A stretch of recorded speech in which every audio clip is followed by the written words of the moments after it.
Stephen King. I'd say life has been pretty good for Stephen King. I know he had a horrible car accident, but you, the American people, have voluntarily made him a millionaire 100 times over.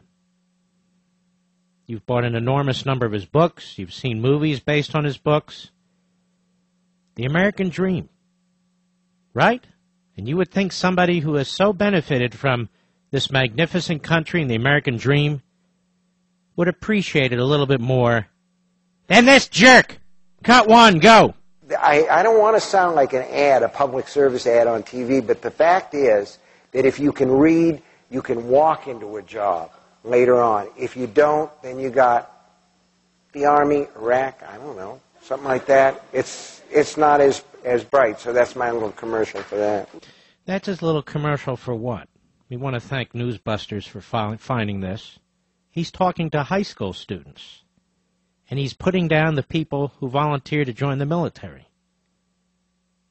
Remember when John Kerry said something similar? Let's do that. Let's go to cut two. This is John Kerry, and tell me if Stephen King doesn't sound like him. Go. You know, education, if you make the most of it, you study hard, and you do your homework, and you make an effort to be smart, you can do well. If you don't, you get stuck in Iraq. The left is so pathetic.